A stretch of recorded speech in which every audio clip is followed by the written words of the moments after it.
तो logical and को समझने के लिए पहले एंड को समझना पड़ेगा, एंड करता क्या है। देखो एंड जब दोनों हाई कंडीशन होगी ना, दोनों वन होंगे तो उसको वन कर देता है। अब कई लोग पहली बार पढ़ रहे होंगे, दोनों वन है तो वन कर देता है, वन वन को वन कर देता है। अगर पहली कंडीशन वन हो मतलब पहली कंडीशन हाई हो, दूसरी कंडीशन फॉल्स हो तो उसको क्या कर देगा, फॉल्स कर देगा। फर्स्ट अगर फॉल्स हो, सेकंड अगर ट्रू हो तो उसको क्या कर देगा, उसको भी फॉल्स कर देगा। और फर्स्ट फॉल्स हो, सेकंड भी फॉल्स हो तो उसको फॉल्स कर देगा। कमिंग है ना, चीजें समझो। एंड ऑपरेटर क्या करता है, अगर एंड ऑपरेटर के लेफ्ट हैंड साइड भी कंडीशन होगी, एंड ऑपरेटर के राइट साइड भी कंडीशन होगी, आजू बाजू में कंडीशन होगी, है ना। दोनों कंडीशन अगर ट्रू है तो ट्रू है, एक भी फॉल्स है तो फॉल्स हो जाएगी। इतना याद रखो, ठीक है। और क्या करता है, और अगर मैं और की बात करूं तो पहले तो और को समझो आप। एक भी कंडीशन हाई है तो उसको हाई कर देगा, मतलब एक भी ट्रू है तो उसको ट्रू कर देगा। मतलब अगर वन वन है तो यहाँ तो दोनों ही ट्रू हो गए, तो यहाँ तो ट्रू करेगा ही। और अगर वन जीरो है तो क्या हो जाएगा, तो भी वन कर देगा, राइट। और अगर जीरो वन है तो भी उसको क्या कर देगा, वन कर देगा, मतलब ट्रू कर देगा। और जीरो जीरो है तो जीरो, क्योंकि एक भी हाई हुआ तो उसको हाई कर देगा, अदरवाइज लो कर देगा। दोनों में डिफरेंस समझ में आ गया। अगर नहीं समझ में आए तो मैं एक एग्जांपल दे देता हूं ताकि आपको और समझ में आ जाएगा। एंड को आप हिंदी की लैंग्वेज में, एंड को आप हिंदी की लैंग्वेज समझो। एंड का मतलब हिंदी में क्या बोलते हैं हम, और। एक बार है ना, ये किसके मोबाइल में रिपीट हो रही है, इसको म्यूट कर दो, ठीक है। जैसे मैंने आपको दो काम दिए कि है ना, आपको कल आना है और पढ़ के आना है, तो हिंदी वाला मैंने और बोल दिया क्योंकि एंड को हिंदी में और बोलते हैं। मैं बोलो कल आना है आपको और पढ़ के आना है, तो मेरी नजर में आप कब अच्छे होंगे, जब दोनों ही आप टास्क परफॉर्म करोगे। मतलब कल आओगे और पढ़ के आओगे तो ही मेरी नजर में अच्छे हो। कल आ गए पढ़ के नहीं आए तो नजर में अच्छे नहीं हो, तो जीरो आ गया वहां पे। कल नहीं आए और घर बैठ के पढ़ लिया, आप तो बोले फिर मैं तो घर बैठ के पढ़ लिया, तो जीरो और वन तो जीरो। और कल ना तो आप आए और ना ही आपने पढ़ाई करी तो भी जीरो, ठीक है। और अगर मैं ऐसे बोलता, और बोलता इंग्लिश वाला, और जिसको हिंदी में क्या बोलते हैं, या मैं बोलूं कल आना है या पढ़ के आना है, तो आप कल आओगे और पढ़ के आओगे तो अच्छा ही, मेरी बात मान ली आपने, दोनों में से एक चीज माननी है आपको, है ना। कल आप आगे पढ़ के नहीं आए लेकिन कल आप आ गए तो वन हो गया, कल नहीं आए लेकिन घर बैठ के पढ़ लिए तो भी वन हो गया, है ना। दिक्कत की बात क्या हो जाएगी, ना तो आप कल आए और ना आपने पढ़ाई करी तो जीरो हो जाएगा। तो एंड और को इससे समझो। कहाँ पे, हाँ जीरो करना था मुझे गलती, समझ में आ गया, ठीक है। अब इसको कर लेते हैं। इसको पहले पहले मैं कमेंट इन कर देता हूँ। कमेंट इन करने के लिए कंट्रोल फॉरवर्ड स्लैश, एक साथ कमेंट करने के लिए काम क्यों नहीं कर रहा, दोबारा करने को।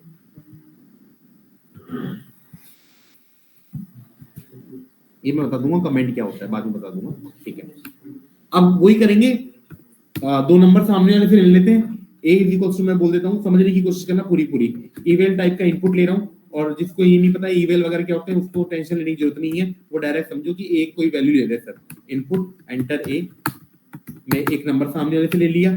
बी भी मुझे सामने वाले से लेना है, तो मैं बोलूंगा eval input enter B, enter B. और अगर एक और नंबर लेना है अगर आपको तो वो भी ले सकते हो। सी इज इक्वल टू, मैं बोलता हूँ इवेल इनपुट, क्योंकि सामने वाले से मुझे इनपुट लेना है और मैसेज क्या लिखा हुआ आना चाहिए, एंटर सी, एंटर सी, ठीक है सर, यहां तक समझ में आ गया। अब समझो, अगर मैं डी इक्वल्स टू बोलता हूं ए लेस देन बी, एंड लगा दिया मैं, यहाँ पे लॉजिकल एंड लगा चुका हूं, और मैं बोलूंगा B is not equals to C, और मैं बोलूंगा प्रिंट ऑफ कर दो आप डी को। अब एंड ऑपरेटर के बारे में मैंने बताया था आपको कि एंड ऑपरेटर के लेफ्ट साइड में भी कंडीशन होगी और राइट साइड में भी कंडीशन होगी। कंडीशन का मतलब लॉजिकल ऑपरेटर, या फिर ऐसा मान के चलो कि एंड के लेफ्ट साइड में एक ऐसा होगा जिसका आउटपुट ट्रू हो या फॉल्स में आए। एंड ऑपरेटर है, उसके लेफ्ट साइड में उसके राइट साइड में, मतलब एंड से पहले भी और एंड के बाद में भी दोनों चीज ऐसी होगी जिसका रिजल्ट क्या आ रहा होगा, ट्रू या फॉल्स, ठीक है। तो यहाँ पे वही है, कंपैरिजन ऑपरेटर है, कंपैरिजन ऑपरेटर का रिजल्ट ट्रू या फॉल्स में आता है। रन करता हूं, सबसे पहले रन होगा तो ए की वैल्यू मांगी जाएगी, ए की वैल्यू में 10 दे देता हूं, फिर बी की वैल्यू मांगी जा रही है, मान लो मैं 5 दे देता हूं, और सी की वैल्यू मांगी जा रही है, मान लो मैं 15 दे देता हूं। लेकिन मैं एंटर नहीं कर रहा क्योंकि आउटपुट आने से पहले क्या आउटपुट आ रहा है वो आपको पता होना चाहिए। क्या आ सकता है आउटपुट, ट्रू आएगा कि फॉल्स आएगा, पहले आप सोचो, फिर मैं सोचूंगा। फॉल्स आएगा। चलो कैसे देखा होगा आपने, आपने पहले ये निकाला होगा ए लेस देन बी, क्या ए बी से छोटा है क्या? नहीं है, तो फॉल्स हो गया, और एंड में एक भी फॉल्स हो गया, तो ओवरऑल क्या हो जाता है? फॉल्स। तो डी में फॉल्स आ चुका, और आपने बोल दिया प्रिंट ऑफ डी कर दो, तो क्या आ जाएगा? फॉल्स आ जाएगा। सेकंड कंडीशन चेक करने की जरूरत ही नहीं है।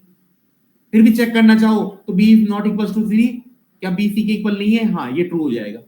तो एक जगह फॉल्स है, एक जगह जीरो है, एक जगह वन है, और जीरो और वन के बीच में एंड लगा हुआ है, तो जीरो होता है, आपको पता है। एंड का मतलब और, दो और का मतलब दोनों कंडीशन माननी है, दोनों कंडीशन ट्रू है तो ट्रू आएगा, अदरवाइज फॉल्स आएगा। ठीक है, चलो इसको और थोड़ा कॉम्प्लिकेट करते हैं। तो एबीसी तो मैं यहाँ से कॉपी पेस्ट कर लेता हूँ, बार बार मुझे लिखना नहीं, आप कॉपी पेस्ट मत करना, आप लिखना कुछ चला के।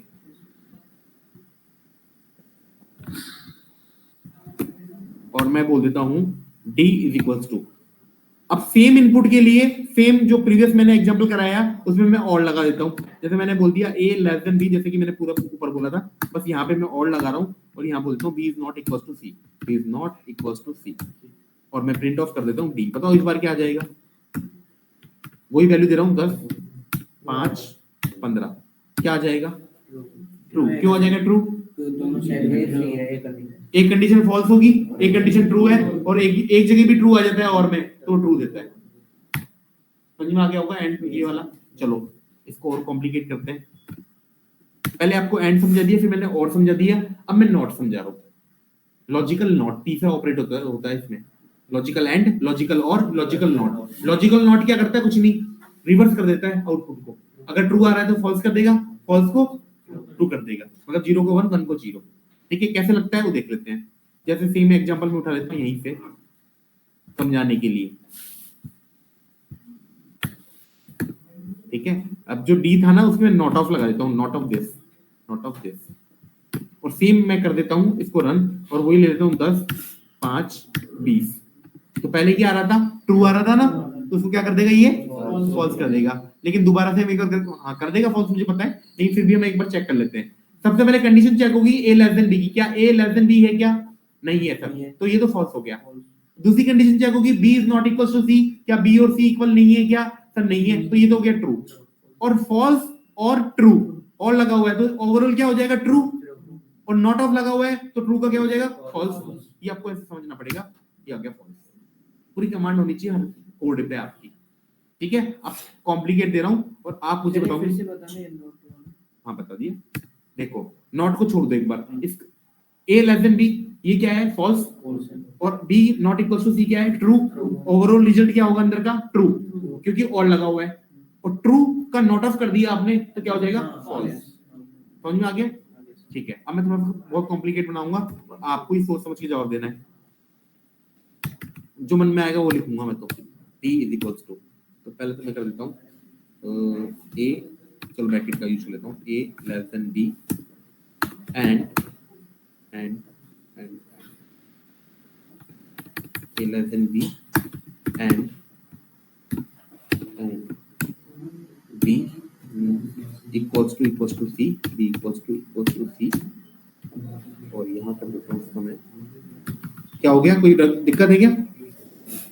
बातें मत करो बस। और a इक्वल्स टू c, सबसे पहले सबसे छोटा ब्रैकेट सॉल्व होता है, ये याद रखना। नॉट ऑफ, चलो ये बताना है आपको, है ना? अगर इसमें कोई दिक्कत नहीं आई तो एक से पहले ये हो गया, ठीक है। और प्रिंट ऑफ कर देता हूँ डी की वैल्यू, और वही मैं दे देता हूँ वैल्यू ए की 10, सेम वैल्यू रख रहा हूँ मैं 5 और 15। रन नहीं करूंगा, आप सोच समझ के बताओ आराम से।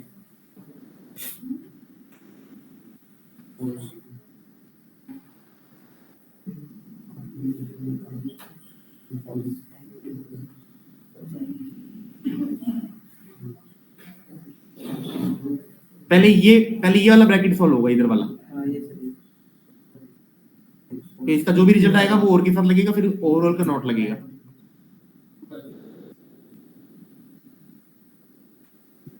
मुझे फॉल्स लग रहा है तो सर पहली वाली स्टेटमेंट ये ना फॉल्स लगेगी, वो तो नॉट आने के बाद तो फॉल्स होगा ना। हाँ, आउटपुट इसका फॉल्स आएगा, मैं ये बोल रहा हूँ, मुझे जहां तक लग रहा है। करके देख लेते हैं। सबसे पहले a लेस देन b, क्या a b से छोटा है? नहीं है, तो ये तो फॉल्स हो गया। b इक्वल टू c, क्या b c के इक्वल है? नहीं है, वो ओवरऑल फॉल्स हो गया अंदर का। फिर आएगा और a less than equal to c, क्या a c से छोटा या बराबर है? क्या छोटा है ना, तो ट्रू हो जाएगा। और में एक बार भी ट्रू हो गया तो ओवरऑल ट्रू हो गया, और इसके ऊपर नॉट लगा हुआ है तो फॉल्स हो जाएगा। तो आई थिंक आपको समझ में आ गया होगा, एंड ऑपरेटर, और ऑपरेटर और नॉट ऑपरेटर। तो ये लॉजिकल हो गया, समझ में आ गया क्या? नेक्स्ट हम पढ़ने वाले मेंबरशिप ऑपरेटर। मेंबरशिप ऑपरेटर, इसमें दो होते हैं मेंबरशिप ऑपरेटर, एक तो होता है आपका इन और एक होता है नॉट इन। बस सिंपल ये चेक करता है कि ये इसका मेंबर है कि नहीं है, समझना मेरी बात को। ये सर्चिंग का काम करता है, सब स्ट्रिंग को स्ट्रिंग में चेक करेगा कि ये सब स्ट्रिंग इस स्ट्रिंग में है कि नहीं है। जैसे समझने की कोशिश करना, जैसे नेम नाम का मैंने एक कंटेनर बनाया, और नेम नाम के कंटेनर में क्या नाम है आपका? ललित, पूरा नाम ललित शर्मा।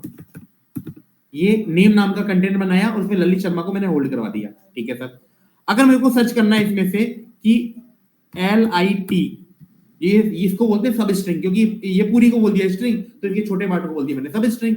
तो LIT इन नेम, क्या LIT नेम में है? क्या ये सब स्ट्रिंग इसमें दिख रहा है? क्या होगा तो ट्रू है, और नहीं होगा तो फॉल्स है। That's it. तो क्या है? ट्रू है इसमें। अब बताना मुझे, क्या LIT SHA इन नेम, क्या ये है? क्या नेम में है? नहीं है। स्पेस कहां गया? स्पेस को मत भूलो, स्पेस भी एक स्ट्रिंग होता है। समझ में आ गया क्या? अगर मैं इसको ऐसे करता, LIT SHA not in name, not in name, ये बोल रहा है कि ये नेम में नहीं है, तो सही बोल रहा है ये नहीं है, तो क्या हो जाएगा? ये ट्रू हो जाएगा। समझ में आ गया आपको? और LIT SHA ऐसे बोलता, बताना मुझे, LIT SHA इन नेम, मैंने इन बोला है लेकिन लगाया नॉट ही नहीं चला, है ना? तो ये बोल रहा है कि ये इसमें नहीं है, बट ये तो है, और ये है तो ये फॉल्स हो गया। समझ में आ गया आपको? मेंबरशिप ऑपरेटर बहुत ज्यादा काम में आने वाला ऑपरेटर है ये। बेसिकली इसको बोला जाता है, समझने की कोशिश करना, हालांकि आगे आएगी चीजें कुछ, है ना। ये सर्चिंग का काम करता है कि ये जो चीज है सब स्ट्रिंग है, ये इसका मतलब कोई एलिमेंट है कि नहीं है, इसमें है कि नहीं है। तो यहाँ पे है ना सीक्वेंस होती है, सीक्वेंस। दोबारा बोल रहा हूँ, थोड़ा थोड़ा ऐसे दिखने, सबके चेहरे दिखने चाहिए मेरे को, है ना। ये सर्च करता है कि ये वाला पार्ट इस सीक्वेंस में है कि नहीं है। सर ये सीक्वेंस क्या चीज आ गई? सीक्वेंस का मतलब स्ट्रिंग भी हो गई, सीक्वेंस का मतलब लिस्ट भी हो गई, सीक्वेंस का मतलब टपल भी हो गई, डिक्शनरी भी हो गया, सेट भी हो गया। हाँ, अभी तो आपने स्ट्रिंग के ऊपर करा है, क्यों? आपने स्ट्रिंग ही पढ़ी है। कल को कोई एलिमेंट चेक करना हो मुझे कि ये एलिमेंट इस लिस्ट में है कि नहीं है, तो भी इसे चेक करेंगे, ये सब करेंगे हम। बट सिर्फ ये याद रखो कि सर्चिंग का काम करता है इन और नॉट इन। अगर है इन लगा रखा है तो ट्रू दे देगा, अदरवाइज फॉल्स दे देगा। नॉट इन अगर नहीं है तो ट्रू दे देगा, नहीं है तो ट्रू देगा, और है तो फॉल्स देगा। नॉट इन लगा रखा है तो बस। समझ में आ गया? अब सबसे इंपॉर्टेंट नोट पढ़ते हैं जो कभी काम में नहीं आएंगे। क्यों नहीं है? नॉट इन का भी मतलब है, कैसे नहीं है मतलब? फिर तो इक्वल्स टू, आप बोल रहे हो इक्वल्स टू का मतलब है, तो नॉट इक्वल्स टू का कोई मतलब ही नहीं हुआ, क्योंकि वो काम तो उससे भी हो सकता है। Equals to, not equals to, equals to अगर इक्वल हुआ तो ट्रू देगा, इक्वल नहीं हुआ तो फॉल्स देगा। और जस्ट अपोजिट काम करता है नॉट इक्वल्स टू, इक्वल नहीं है तो ट्रू दे रहा है, इक्वल है तो फॉल्स दे रहा है। बस वही काम यहाँ पे बस इसका, इन और नॉट इन। इन का मतलब अपन सिंपल पूछ रहे हैं इसमें है क्या, और नॉट इन का मतलब अपन उल्टा पूछ रहे हैं नहीं है क्या, तो वो उस हिसाब से रिप्लाई देगा अपन को। बात एक ही है। समझ में आ गया? चलो अब नेक्स्ट पढ़ने वाले हम बिटवाइज ऑपरेटर, जो कभी काम में नहीं आएंगे आपके, बिटवाइज ऑपरेटर। लेकिन इसको समझना है आपको, क्योंकि अगर समझ में नहीं आया ना तो कोई समझा नहीं सकता, और बहुत इंपॉर्टेंट है समझने के पर्पज से। बिटवाइज ऑपरेटर में आपके तीन हो जाएंगे अगेन, बिटवाइज एंड, बिटवाइज और बिटवाइज नॉट। अब सर दिक्कत ये है, अभी तो लॉजिकल में पढ़े थे हमने, लॉजिकल एंड, लॉजिकल और, लॉजिकल नॉट। अब बिटवाइज में आप वापस ही लिया है, बिटवाइज एंड, बिटवाइज और, बिटवाइज नॉट। सर डिफरेंस क्या है दोनों में? तो दो डिफरेंस याद रखना आप पहले तो। पहला डिफरेंस क्या है कि जो लॉजिकल एंड, लॉजिकल और, लॉजिकल नॉट है ना, वो कंडीशंस के बीच में लगेगा। मतलब लेफ्ट साइड पे भी कंडीशन, मतलब ट्रू फॉल्स, और राइट साइड पे भी ट्रू फॉल्स। और जो बिटवाइज एंड, बिटवाइज और, बिटवाइज नॉट लगता है, वो दो नंबर्स के बीच में लगता है। यहाँ भी नंबर, यहाँ भी नंबर, उसके बीच में बिटवाइज एंड, बिटवाइज और, बिटवाइज नॉट। समझ में आ गया पहला डिफरेंस?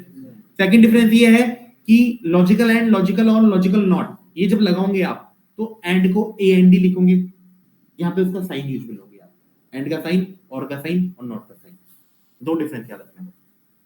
अब जो बिटवाइज आप पढ़ने वाले हो, एंड बिटवाइज एंड, बिटवाइज और बिटवाइज नॉट, उसमें आप इसका साइन काम में लोगे, ठीक है, और दो नंबर्स के बीच में लगेगा। समझ में आ गया क्या? चलो बहुत बढ़िया है। अब देखते हैं किसको समझ में आया। मान लो सामने वाले से मैंने 3 इनपुट ले लिए, हालांकि मुझे 2 ही चाहिए, एक में पटा देता हूँ, ठीक है, और सी इज इक्वल टू मैं बोल देता हूँ ए, एंड का साइन ये रहा, ए एंड बी, और मैं बोल देता हूँ प्रिंट सी, और मैं इसको रन करता हूँ। जैसा कि आपको पता है कोड में पहली लाइन रन होगी पहले, क्योंकि ये इंटरप्रिटेड लैंग्वेज है। इंटरप्रिटेड लैंग्वेज का मतलब पहले फर्स्ट लाइन रन होगी। तो बोल रहा है एंटर ए की वैल्यू मैंने दे दी 10, चलो 10 दे देते हैं। बोल रहा है एंटर बी, मैंने बी की वैल्यू दे दी मान लो 16। अब बताओ, कोई बता ही नहीं सकता इसका रिजल्ट क्या आएगा। इसका रिजल्ट आप बता ही नहीं सकते मुझे, क्योंकि मैं खुद ही नहीं बता सकता अभी। तो इसका दिखने में कुछ अलग है, इसका प्रोसेस कुछ अलग है, फिर भी मैं एंटर कर देता हूँ, 0 आ रहा है। चलो एक नंबर और लेता हूं मैं, ताकि कुछ 0 तो नहीं आए, 10 और 6 ले लेते हैं, इसका आउटपुट शायद 2 आएगा, 2 आ गया। ये कैसे आ रहा है सर, ये बताओ पहले तो इसको समझने के लिए पहले आपको बाइनरी नंबर्स को पढ़ना पड़ेगा। बाइनरी नंबर आपको पता है सबको 0 1 के कोड में होते हैं। क्या मैं कोई नंबर दूंगा तो उसको बाइनरी कोड बता सकते हो क्या आप? हाँ सर बिल्कुल बता सकते हैं। ऐसे बताएंगे हम, जैसे 256 हो गया, 1 सेकेंड, जिसको बाइनरी कोड निकालना नहीं आता उसको मैं बताता हूँ। 256 देन 128, इसका आधा 64, देन इसका आधा कितना होगा, 64 का आधा 30, 32, मतलब 16, 8, 4, 2, 1, ठीक है। अगर मैं बोलूं बाइनरी कोड बताओ मुझे 10 का बाइनरी कोड बताओ, तो 10 का बाइनरी कोड बताने के लिए इनमें से जो नंबर आपको दिख रहे हैं सामने, ये 2 की पावर्स में सब, ये 2 की पावर 0, ये 2 की पावर 1, 2 की पावर 2, 2 की पावर 3, 2 की पावर 4, 2 की पावर 5, इस तरह चलते रहते हैं बाइनरी। अब किस किस को जोड़ोगे ताकि 10 बन जाएंगे? 8 और 2 को, है ना। इससे पहले को छोड़ दो, 8 और 2 को जोड़ेंगे तो सर 10 बन जाएगा। तो इन दोनों को हाई कर दो और इन दोनों को लो कर दो, मतलब इसका जो कोड होगा ना वो होगा 1010। सर थोड़ा कम समझ में आया। अब मैं बोल रहा हूँ 27 का बाइनरी कोड क्या होगा। 27 का बाइनरी कोड, इनमें से किस किस को जोड़ू ताकि 27 बन जाएगा? सर 16, 8, 24 और 1, 25, तो 1 1 0 0 1। अब समझ में आ गया होगा सर थोड़ा बहुत। तो 27 का अगर बाइनरी कोड पूछना है तो 1 1 0 0 1। थोड़ा बहुत तो समझ में आया होगा, और है ना, नहीं आया? चलो अब आप ही बताओगे और कोई नहीं बताएगा, जिसको नहीं आया ना केवल वही बताएंगे मुझे, है ना। एक बाइनरी कोड ऐसे ही पूछ रहा हूं मैं, छोटा सा पूछा, ज्यादा नहीं। 13 का बाइनरी कोड क्या होगा? जिसको समझ में नहीं आया केवल वही बताएगा। 13 का बाइनरी कोड मुझे तो वो नंबर जोड़ के बता दो जिसके 13 बन रहा है। 8 4 1, 8 को हाई कर दिया तो 1 आ गया, 4 को हाई कर दिया तो 1 आ गया, 2 को लो कर दिया, 1 को हाई कर दिया, ये हो गया बाइनरी कोड। समझ में आ गया क्या? ये तो बाइनरी कोड ऐसे निकलता है, लेकिन आपको निकालना नहीं, कभी भी आपको कहीं नहीं निकालना। अब बताओ 1, और जिसको काम में ले रहे हैं ना एडिशन के, उसको 1 कर दो, तो जो काम में नहीं आ रहा है तो 0 कर दो, दैट्स इट। एक और पूछ लो, चलो जिसको नहीं आया वो बता देना, सब बता देना। 17 का बाइनरी कोड बता दो मुझे। तो 16 और 1, तो 16 के लिए 1 आ गया क्योंकि स्पाई कर दिया, 0 0 0 समझ में आ गया होगा आपको। ये बाइनरी कोड होता है जो आप जब पढ़ते हो ना इंजीनियरिंग में या फिर कोई टेक बीसी या एमसी करते हो, तो भाई आपको सिखाते हैं बाइनरी कोड निकालना, लेकिन आपको निकालना नहीं है यहाँ पे। क्यों नहीं निकालना कपिल? बातें नहीं समझ लो पहले, है ना। आपको बाइनरी कोड निकालना नहीं है यहाँ पे। क्यों नहीं निकालना? क्योंकि पाइथन में पहले से बिल्ट इन फंक्शन है जो बाइनरी कोड निकाल के देता है ना। बिन फंक्शन है, बिन नाम का। जैसे प्रिंट फंक्शन होता है ना, प्रिंट फंक्शन आउटपुट शो करने का काम करता है। टाइप फंक्शन उसका टाइप बताता है। आईडी फंक्शन भी आपने देखा होगा जो आईडी बताता है। इनपुट फंक्शन इनपुट लेने का काम कर रहा है। इवेल फंक्शन इवेल में मतलब डेटा टाइप कन्वर्ट कर रहा है अपने अकॉर्डिंग। इंट उसका इंटीजर में कन्वर्ट कर रहा है। ये सब फंक्शन है, बिल्ट इन फंक्शन। इसकी लिस्ट भी शायद मैंने आपको भेजी हुई है, नहीं भेजी हुई? आज भेज दूंगा। ये पाइथन में कुछ बिल्ट इन फंक्शन होते हैं 64 समथिंग, इनका अपना अपना कुछ काम होता है, असाइन कर रखा है। समझ में आ गया? चलो तो एक बिन फंक्शन है, चेक करते हैं हमने जो निकाला सही है क्या या नहीं है। तो पहले तो इसको मैं कमेंटेट करता हूं ताकि ये रन नहीं हो, ठीक है। अब एक बिन फंक्शन है जो कि बाइनरी नंबर निकाल के देता है। बाइनरी नंबर बिन फंक्शन लगा दिया। मुझे 10 का बाइनरी कोड जानना है, इसको मैं रन करता हूं। देखो 10 का बाइनरी कोड यही था क्या, 1010। सर ये 0b क्या आ रहा है? 0b जीरो का मतलब, जीरो बी का मतलब है इससे पहले की जितनी भी बिट है सब जीरो थी, है ना। जीरो बी का मतलब क्या है, इससे पहले की जितनी भी बिट है वो सब क्या है, जीरो। तो फाइनल कोड क्या है अपने पास, 1010, देखो 1010 आ गया। बाइनरी कोड निकालना है मुझे, किसका निकालना था, 27 का। चेक कर लेता हूँ सही है क्या जो आपने बताया, 11011111, ये तो गलत आ रहा है, तो फिर मैंने गलत कर दिया था। 27 का बाइनरी कोड देखो दोबारा से, 16 8 24, 24 और 3 27, सही है। लास्ट दो 16 8 24 मतलब 110111, है ना, 11 आएगा। देखो पता लग गया, पर वो अपने गलती कर दी थी, पर जल्दीबाजी में कभी हो जाता है। और बाइनरी कोड निकालना मान लो 13 का, तो बिन ऑफ लिखूंगा 13, तो बाइनरी कोड आ जाएगा 13 का, तो ये है 1101, ये सही है। और लास्ट एक और चेक कर लेता हूँ 17 का, तो बिन ऑफ 17, तो ये आ जाएगा 10001। समझ में आ गया बाइनरी कोड, सब पक्का समझ में आ गया ना, ठीक है। दूसरा आपको क्या है, ये भी समझ में आ चुका क्या, एंड वन और वन को वन कर देता है। एंड एंड एंड क्या करता है, जब दोनों हाई होंगे तो उसको हाई कर देगा, और एक भी लो हुआ तो उसको लो कर देगा। और क्या करता था लॉजिकल में, एक भी हाई होता था तो उसको हाई कर देता था। अब समझो बिटवाइज एंड की प्रोसेस। इस क्वेश्चन पे आ जाओ सबसे पहले, ठीक है। सर मैंने ए की वैल्यू 10 दी, डी की वैल्यू मैंने 2 दी, सॉरी 6 दी, है ना। तो हो क्या रहा है, पहले क्या कर रहा है इंटरप्रेटर, यहां समझाता हूं। पहले मैंने जैसे मैंने बोला 10, फिर मैंने बोला एंड, और फिर बोला 6, इनका आउटपुट 2 आ रहा था, जैसे कि आपको बता दिया, है ना। ये सर 2 क्यों आ रहा है, तो इंटरप्रेटर क्या कर रहा है, सबसे पहले ये जो 10 है इसको बाइनरी कोड में कन्वर्ट कर रहा है। समझ में आ गया, इसको बाइनरी कोड में कन्वर्ट कर रहा है। देन 6 को बाइनरी कोड में कन्वर्ट कर रहा है। 10 को पहले बाइनरी कोड में कन्वर्ट किया, 6 को बाइनरी कोड में कन्वर्ट किया, इन दोनों के बीच में, बाइनरी कोड के बीच में एंड ऑपरेशन परफॉर्म कराया। इसका रिजल्ट जो आएगा वो भी बाइनरी में आएगा, फिर बाइनरी को डेसिमल में कन्वर्ट करके आपको दे रहा है 2। थोड़ा बहुत तो समझ में आया होगा। पहले 10 का बाइनरी कोड में कन्वर्ट किया, अब 10 का बाइनरी कोड क्या होता है, मैं लिख लेता हूं यहाँ पे 1010, देखो 1010 है ना, 10 का बाइनरी कोड हो गया 1010, ठीक है। देन 6 को बाइनरी कोड में कन्वर्ट किया, 6 का बाइनरी कोड क्या होगा बताओ यहाँ से, 110, वेरी गुड। तो यहाँ लिख देता हूँ 110,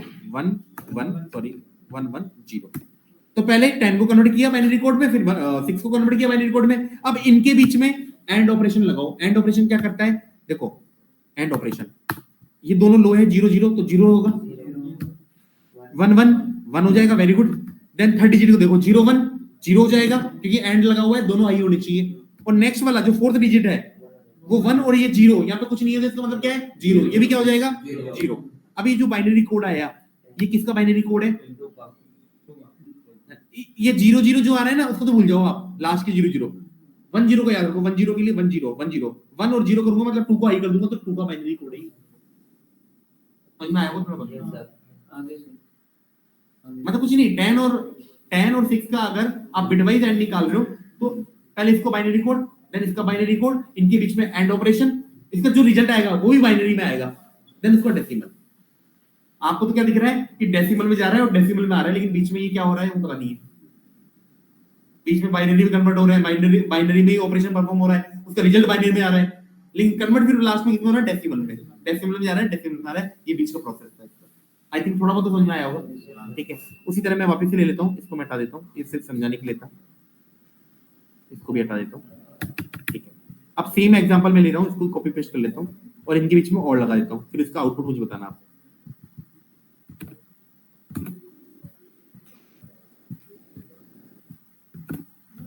सॉरी, मैंने आप खुद ही बताना मुझे, अभी इसका और लगा रहा हूँ बस मैं इसमें, एंड की जगह और इस और की साइन को बोलते हैं पाइप, ये पाइप वाला साइन है, पाइप। ये काम मिलेगा आपको बैक स्पेस के नीचे, जस्ट नीचे, बैक स्पेस के नीचे, ठीक है। अब मैं इसको रन कर रहा हूँ, सेम मैं ए की वैल्यू 10 दे रहा हूँ और बी की वैल्यू सेम मैं 6 दे रहा हूँ, और मैं इसको रन नहीं कर रहा। पहले हम आउटपुट निकालेंगे। तो 10 का बाइनरी कोड क्या था, दोबारा लिख रहा हूँ मैं, 10 10 10 10 10। तो 10 का बाइनरी कोड में कन्वर्ट कर दिया। देन 6 का बाइनरी कोड क्या था सर, 110, है ना, तो मैं 110, तो 110, इनके बीच में और ऑपरेशन परफॉर्म होगा। और क्या करता है, एक भी हाई होता है तो हाई कर देता है। बताओ मुझे, 1 0 को क्या कर देगा, ये इधर से 1 कर देगा। देन 0 1 को क्या कर देगा, 1 1 1 को क्या कर देगा 1, और 0 0 को क्या कर देगा 0। अब 1 1 ट्रिपल 1 0, ट्रिपल 1 0 का मतलब है इन तीनों को हाई कर दो, 8 4 12 2 14 14। इसका आउटपुट क्या आना चाहिए 14, देखते हैं आ रहा है कि नहीं आ रहा। आई थिंक आपको समझ में आ गया होगा लॉजिकल एंड लॉजिकल और लॉजिकल ये कहीं काम में नहीं है, ये बता दूं मैं आपको, है ना, फिर भी अपन ने नॉलेज के लिए पढ़ लिया, ठीक है। अब मैं एक और मैंने पढ़ रखा था तो आपको बता देता हूँ, लॉजिकल नॉट। लॉजिकल क्या होता है? नॉट। ये क्या करता है वो तो मैं बता दूंगा, लेकिन कैसे कर रहा है वो आप मुझे बताओगे सर्च करके, 1-2 दिन में, मंडे तक 2 दिन आपके पास है सर्च करके, खुद को आपको टास्क के मतलब ही आपका मुझे समझाना है लॉजिकल नॉट। लेकिन ये क्या कर रहा है वो बता देता हूँ, और कौन सा साइन काम में लेते हैं बता देता हूँ। देखो, किसी भी नंबर का अगर आपको नॉट निकालना है उसके लिए साइन तो ये वाला हो जाएगा, जो आपको एस्केप के नीचे मिल जाएगा, जस्ट लेफ्ट हैंड साइड पे सेकंड वाला, ऊपर से दूसरे नंबर का की है ये वाला साइन। तो किसी भी नंबर का अगर आप लॉजिकल नॉट निकालोगे तो एक ज्यादा आएगा और नेगेटिव आएगा, एक ज्यादा और नेगेटिव, तो 10 का क्या आएगा? 11 और नेगेटिव मतलब -11 आएगा, देखो उसको, है ना। लेकिन ये कैसे आ रहा है इसका रीजन आप मुझे बताओगे सर्च करके। नहीं, अगर नहीं समझ में आया ना, ऑनलाइन रिजल्ट देखोगे, सर्च केवल इतना करना है, हाउ बिटवाइज नॉट परफॉर्म, किस तरह से बिटवाइज नॉट परफॉर्म होता है वो मुझे बताना, उसका टास्क समझ के। नहीं समझ में मुझे बोल देना, मैं समझा दूंगा, लेकिन मैं चाहता हूँ ये टास्क आप करो, सर्च करो खुद से। समझ में आ गया? बिटवाइज एंड, बिटवाइज और, बिटवाइज नॉट, ठीक है। इसके बाद क्या है? आइडेंटिटी ऑपरेटर, एक वैल्यू बढ़ के नेगेटिव आ जाता है, ठीक है। नेक्स्ट अपना लास्ट है आइडेंटिटी ऑपरेटर। लास्ट ऑपरेटर है आइडेंटिटी ऑपरेटर। इसमें दो होते हैं जैसे कि मैंने आपको बताया, और इज नॉट, ये दो ऑपरेटर होते हैं आइडेंटिटी ऑपरेटर। ये क्या करते हैं? आइडेंटिटी ऑपरेटर नाम से क्लियर हो रहा है कि बताते हैं आईडी सेम, अगर दो वेरिएबल की आईडी सेम होगी तो ट्रू दे देंगे, सेम नहीं होगी तो क्या दे देंगे? फॉल्स, जैसे मेंबरशिप ऑपरेटर में था, ठीक है, वैसे ही है। अब मैं ही आपको बोल रहा हूं कि दो वेरिएबल है ना, उनकी आईडी चेक करने के टोटल 3 मेथड है। ये यही तो बताते हैं आईडी सेम है कि नहीं है, वो मैं बाकी 2 मेथड से भी कर सकता हूं। कैसे? जैसे मान लो a इज इक्वल टू मैंने बोल दिया 10, ठीक है, मान लिया a इक्वल टू 10, और मैंने b इक्वल टू बोल दिया 20, b इक्वल टू बोल दिया 20, ठीक है सर, इसको मैंने रन कर दिया, तो a की वैल्यू 10 हो गई, b की वैल्यू 20 हो गई। आपको क्या आईडी फंक्शन बता दिया ना मैंने, आईडी क्या होता है। अगर मैं बोलूंगा आईडी, आईडी एक बिल्ट इन फंक्शन है, जैसे प्रिंट होता है, टाइप होता है, वैसे आईडी भी एक फंक्शन है जो कि आईडी बताता है वेरिएबल की। अब आईडी क्या होती है बता दिया क्या मैंने आपको? नहीं बताया। बताओ, ये आईडी ऑफ ए करा मैंने, ये नंबर आ गया मेरे सामने जो कि सबके लैपटॉप में अलग अलग आएगा, ये क्या है बताऊं? जैसे मैंने a इक्वल टू 10 लिखा और मैंने उसको रन किया, तो a इक्वल टू 10 का मतलब क्या होता है? a नाम का एक कंटेनर बन चुका मेमोरी में और उसमें 10 आके होल्ड हो चुका, उसकी मेमोरी लोकेशन ये है जहां वो बना है, मेमोरी लोकेशन। आईडी क्या होता है उसकी? Memory location. रैम में बनता है ये, तो उसकी मेमोरी लोकेशन है जो सबकी अलग अलग आएगी। अब समझ में आ गया आईडी क्या होता है? तो आईडी बताता है, मेमोरी लोकेशन बताता है कि कहां क्रिएट हुआ है, तो आईडी ऑफ ए आ गया। अब जैसे कि मैंने आपको बताया आइडेंटिटी ऑपरेटर ये बताता है कि आईडी सेम है कि नहीं है, वो तो मैं ही पता कर सकते हैं, आईडी ऑफ ए निकाल लो और आईडी ऑफ बी निकाल लो और बता दो सेम है कि नहीं है, सब नहीं है सेम। पहला तरीका तो ये रहा कि आईडी ऑफ ए निकाल लिया, आईडी ऑफ बी निकाल लिया और देख लिया सेम नहीं है। दूसरा तरीका आप ऐसे भी कर सकते थे, ID of A equals to ID of B, ID of B, तो ID of A equals to ID of B, अगर ये इक्वल हुई तो ट्रू आ जाएगा और इक्वल नहीं हुई तो क्या आ जाएगा? फॉल्स आ जाएगा। ये दूसरा तरीका हो गया, फॉल्स, वो तो हमको पता ही था। और तीसरा तरीका क्या है? ए इज बी, यहाँ पे मैंने लगा दिया इज ऑफ, मतलब आइडेंटिटी ऑपरेटर इज, तो ए इज बी का मतलब आईडी सेम हुई तो ट्रू आ जाएगा, अदरवाइज क्या आ जाएगा? फॉल्स। देखो 3 तरीके। अब सर हमको वो कंडीशंस बता दो जहां जहां आईडी सेम होती है। ये तो हो गया कि सेम नहीं है सर, कुछ ऐसी कंडीशन भी होगी जहां आईडी सेम होती है, तो ऐसी कंडीशन है। पहले पढ़ रहे हैं हम इंटीजर के लिए केस, कि इंटीजर के मामले में क्या क्या कंडीशन होती है। 3 कंडीशन होती है इंटीजर के लिए। Variable should be different, variable अलग अलग होने चाहिए, A B C D E F G H, ठीक है। Value should be same, value same होनी चाहिए, वैल्यू तो सेम होनी चाहिए मान के चलना, अगर आईडी सेम चाहिए तो वैल्यू सेम चाहिए, ठीक है। वेरिएबल अलग अलग होनी चाहिए, वैल्यू सेम होनी चाहिए, और limit less than equals to 256, मतलब नंबर 256 से छोटा या 256 के बराबर होना चाहिए। अगर ये तीनों केस में ये तीनों कंडीशन मैच कर रही है तो आईडी इक्वल होगी, नहीं तो नहीं होगी इंटीजर के केस में। अभी हम देखेंगे फ्लोट का भी, अभी हम देखेंगे कॉम्प्लेक्स का भी, अभी हम देखेंगे स्ट्रिंग का भी। तो इंटीजर के लिए 3 कंडीशन है, वेरिएबल अलग अलग, value same, limit less than equals to 256। जैसे a की वैल्यू मैंने 20 दे दी, b की वैल्यू मैंने 20 दे दी, ठीक है, इसको मैंने रन कर दिया।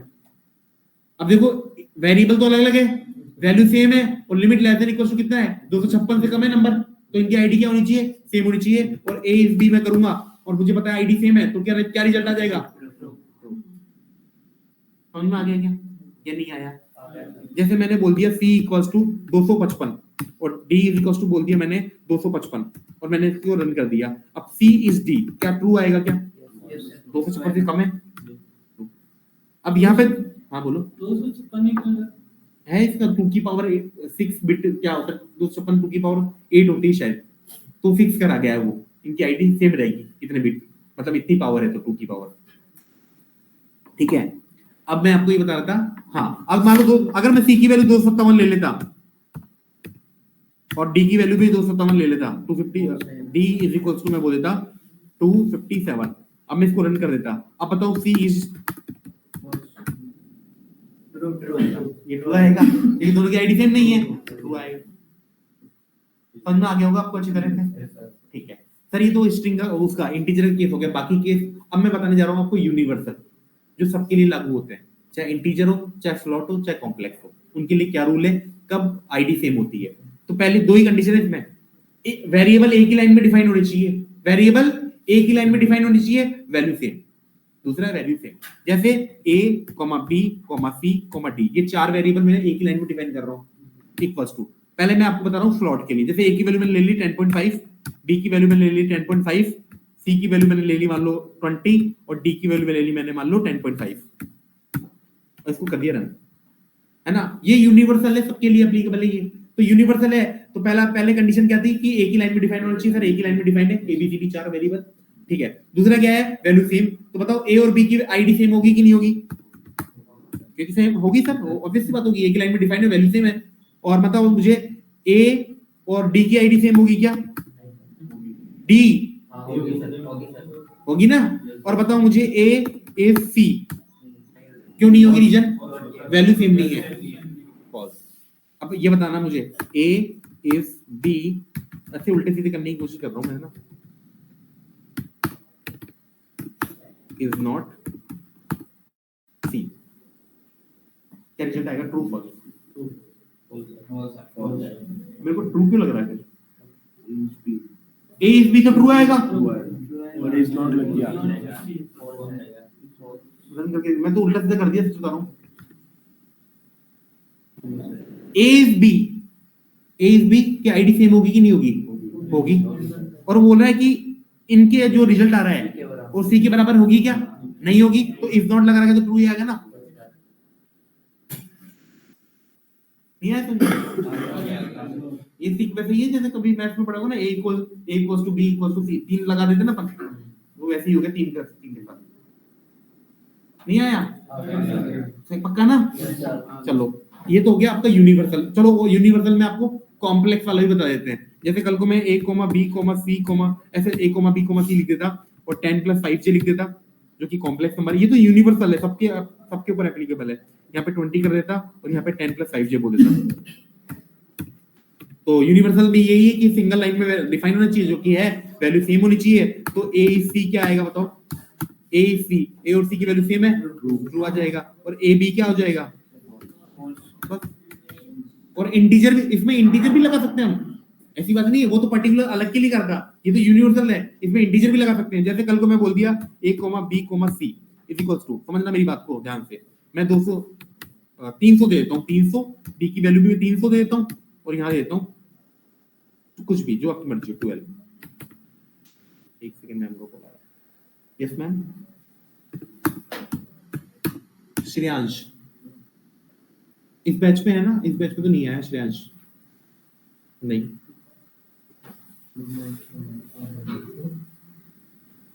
ठीक, हाँ।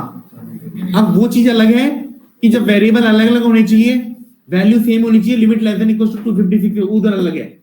यहाँ पे ये यूनिवर्सल है, सिंगल लाइन में डिफाइन है और वेरिएबल सेम है, सॉरी सिंगल लाइन में डिफाइन है, वैल्यू सेम है, तो आईडी भी सेम होगी, लिमिट का कोई चक्कर नहीं है यहाँ पे। तो A और B की आईडी क्या होगी यहाँ पे? सेम होगी, तो ट्रू आएगा। समझ में आ गया क्या? पक्का बता दो? चलो लास्ट और करा देते हैं आपको, लास्ट एकदम। मुझे पता है तुम लोग परेशान हो रहे हो। नेम 1 ललित शर्मा है ना, स्ट्रिंग के लिए केस बता देता हूँ, ललित शर्मा। नेम 2 में दे देता हूँ मैं ललित शर्मा, सेम नेम ललित शर्मा, और मैंने इसको रन कर दिया। और अगर मैंने बोला नेम 1 इज नेम 2, क्या नेम 1 और नेम 2 की आईडी सेम है क्या? कैसे बता दूंगा आप? यस सर, आपको तो मैंने रूल ही नहीं बताया अभी, बस वैल्यू सेम देंगे, यस सर, है ना। स्ट्रिंग के केस में ये रूल है कि वैल्यू सेम होनी चाहिए, वो तो है ना। और केवल एक ही स्पेशल कैरेक्टर काम में आएगा बीच में, अंडरस्कोर। अंडरस्कोर के अलावा कोई स्पेशल कैरेक्टर नहीं होना चाहिए। क्या आपको कोई स्पेशल कैरेक्टर दिख रहा है इसके बीच में? स्पेस दिख रहा है, तो ये आईडी सेम नहीं है। मतलब स्ट्रिंग की वैल्यू तो सेम होनी चाहिए और कोई भी स्पेशल कैरेक्टर नहीं होना चाहिए, इसके अलावा, अंडरस्कोर के अलावा। तो यहाँ पर तो स्पेस दिख गया आपको, तो ये आईडी सेम नहीं है, ये क्या हो जाएगा? फॉल्स। और इसी को अगर मैं कंट्रोल लेकर कंट्रोल कॉपी कर लूं और पेस्ट कर लूं और यहाँ पे मैं मान लो अंडरस्कोर दे दूं, अब मैं नेम 1 नेम 2 करूं, नेम 1 इज नेम 2, तो वैल्यू सेम है और एक ही स्पेशल कैरेक्टर है जो कि अंडरस्कोर है, जो कि अलाउ होता है, तो ट्रू आ जाएगा। और किसी ने परसेंटेज लगा दिया तो, जैसे यहाँ पे बोल दिया परसेंटेज का साइन, क्यों बताओ क्यों आएगा? क्योंकि एक ही स्पेशल कैरेक्टर अलाउ है, underscore. Name 1 sorry name 1 is name 2, समझ में आ गया होगा आपको? तो सारे अर्थमेटिक ऑपरेटर आप अच्छी तरह कर लेना। असाइनमेंट ऑपरेटर काम में आएंगे, लॉजिकल में लॉजिकल एंड और लॉजिकल और ही काम में आएंगे, नॉट कभी काम में नहीं आएगा। इसके अलावा लॉजिकल के बाद मेंबरशिप ऑपरेटर हमेशा काम में आएंगे, इन वाला एक ही काम में लेंगे, दोनों काम एक ही करते हैं क्योंकि इन और नॉट इन काम तो एक ही करें, लेकिन इन वाला काम में लेंगे हम। इसके बाद बिटवाइज ऑपरेटर काम में नहीं आएंगे, मैंने आपको एक टास्क दे रखा है, वो पता करके बताऊंगा बिटवाइज नॉट कैसे परफॉर्म हो रहा है, क्यों उसका रिजल्ट एक ज्यादा और नेगेटिव आ रहा है, ठीक है। और आइडेंटिटी ऑपरेटर ये भी काम में नहीं आएंगे क्योंकि विदाउट इसके भी हम काम कर सकते हैं, जैसे आईडी निकाल के चेक कर ली या इक्वल टू का साइन बता दिया, वो भी कर सकते हैं। और आइडेंटिटी ऑपरेटर में आईडी कब सेम होती है वो आपको पता लग गया। इंटीजर के लिए अलग 3 केस है, ओनली इंटीजर के लिए एक यूनिवर्सल पता ही लग गया आपको, स्ट्रिंग के लिए पता लग गया। समझ में आ गया?